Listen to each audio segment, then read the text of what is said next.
और अब बारी है उस सत्ते के पत्ते की जो कि आने वाले विधानसभा चुनाव में किसी भी उम्मीदवार की जीत और हार तय करने वाला होता है। और ये सत्ते का पत्ता है ओबीसी वोटर, जिनकी तादाद यहाँ सबसे ज्यादा है। 22% निषाद वोटर भी अहम है, साथ ही 30% मुस्लिम वोटर्स भी ऐसे हैं जिनको इग्नोर नहीं किया जा सकता। एक बार फिर से रुक करते हैं अपने पूर्वांचल के जानकार और वरिष्ठ पत्रकार अरुण मिश्रा जी का। सर, गोरखपुर ग्रामीण सीट के सत्ते का पत्ता ओबीसी वोटर है, ऐसे में क्या लगता है विकास के अलावा ये जो फैक्टर है ये कितना असर दिखाएगा 2022 में?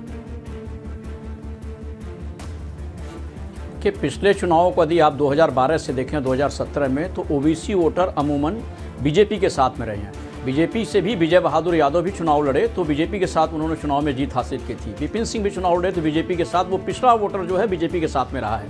अब तो संजय निषाद बीजेपी के साथ जुड़ गए हैं, तो कहीं न कहीं से संजय निषाद और भाजपा का जो गठबंधन हुआ है निषाद पार्टी के साथ में, तो उसका बहुत ज़्यादा प्रभाव इस क्षेत्र में बीजेपी के पक्ष में पड़ेगा कहीं न। और एक दूसरी चीज़ ये भी है, जो विकास के काम योगी आदित्यनाथ सरकार ने वहाँ कराए हैं, जनता के बीच में एकदम मन में घर कर गया है कि अभी यदि सरकार रहेगी जो बाकी भी काम है, अधूरे काम, वो भी पूरे हो जाएंगे। लिहाजा अभी जो मुझे दिखाई पड़ रहा है वो बीजेपी के पक्ष में ये चीज़ें दिखाई पड़ रही हैं वहाँ।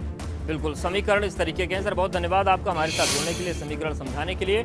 और चलिए अब बात करते हैं अवध जिले के अंबेडकर नगर की कटेहरी विधानसभा सीट की, जिससे बसपा के सस्पेंडेड विधायक लालजी वर्मा विधायक हैं और हाथी की सवारी छोड़कर साइकिल पर सवार हो गए हैं। 2022 के रण में इस सीट पर भाजपा और सपा के बीच कांटे की टक्कर के कयास लगाए जा रहे हैं। क्या है इस सीट के समीकरण, समझाएंगे, लेकिन उससे पहले एक छोटी सी रिपोर्ट।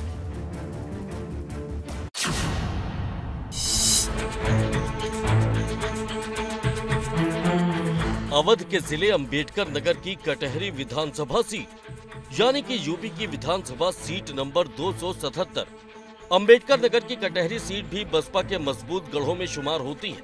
हालांकि 2017 में इस सीट से बसपा विधायक बने लालजी वर्मा अब समाजवादी पार्टी का दामन थाम चुके हैं, जिससे 2022 में इस सीट की लड़ाई दिलचस्प हो गई।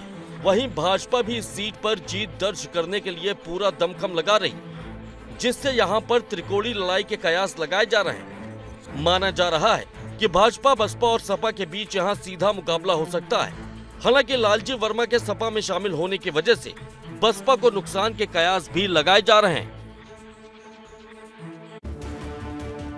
और अब आपको अवध के अंबेडकर नगर जिले की कटेहरी विधानसभा सीट के पिछले यानी कि 2017 के नतीजों के बारे में जानकारी देते हैं, जिससे आपको यहां के जमीनी सियासी हालात को समझने में आसानी होगी। 2017 विधानसभा चुनाव में कटेहरी सीट पर करीब 63% वोटिंग हुई और इस सीट पर बसपा से लालजी वर्मा ने चुनाव जीता था, जिन्हें मायावती ने सस्पेंड कर दिया और ये अब सपा में शामिल हैं। लालजी वर्मा ने इस चुनाव में भाजपा के अवधेश द्विवेदी को चुनाव में हराया था।